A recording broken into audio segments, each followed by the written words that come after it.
Do something every day that scares you. I'm a combat veteran and I've been through a sex change. Not a lot scares me anymore. My name is Cheryl Costa. I'm 65 years old and I'm a UFO researcher and a UFO columnist for the Syracuse New Times.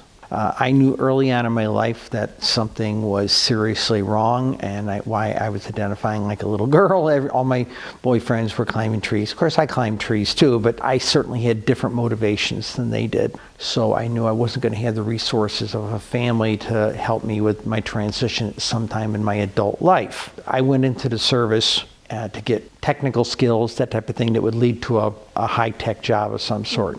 I served in the Air Force as a telephone lineman. In Cam Ranh Bay, Vietnam, on Christmas Eve, 1971, I was walking to go to midnight mass with a friend of mine, and beautiful, gazillion stars in the sky kind of night, right? And we're walking to the base chapel, clear, beautiful, and I see this streak going across, and I figured, that's a jet, you know, and then it stops.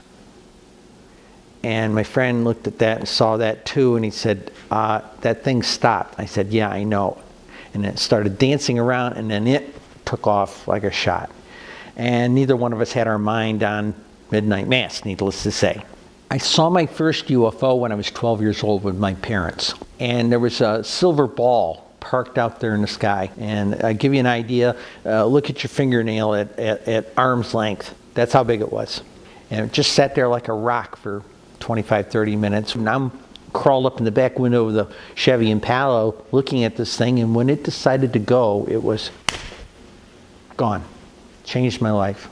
Now, did that make me a UFO activist? No. November 4th, 2012. And there's a little article that says, UFOs have been declining since the 1980s. Maybe they were always just an urban legend. And being well read, I said, that doesn't sound right. So I went out to the National UFO Reporting Center and I looked up the yearly numbers, and the chart went up like this. And I'm thinking, the first question I thought to myself, this is baloney. This is misinformation. Shortly after that, I started reading some of these reports on the national databases from New York State. I was hearing very amazing stories. See, everybody had been told up until that point, only kooks and crackpots log these things.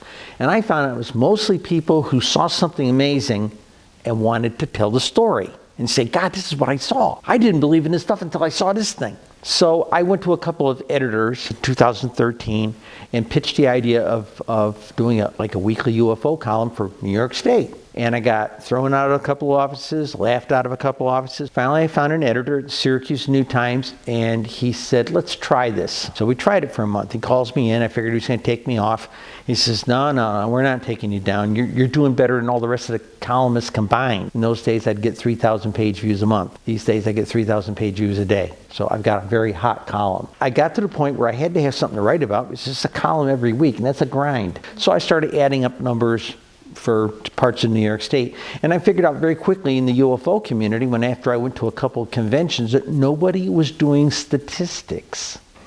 In 2015, we did a complete study of New York State and we added county data to the cities, and it took us months.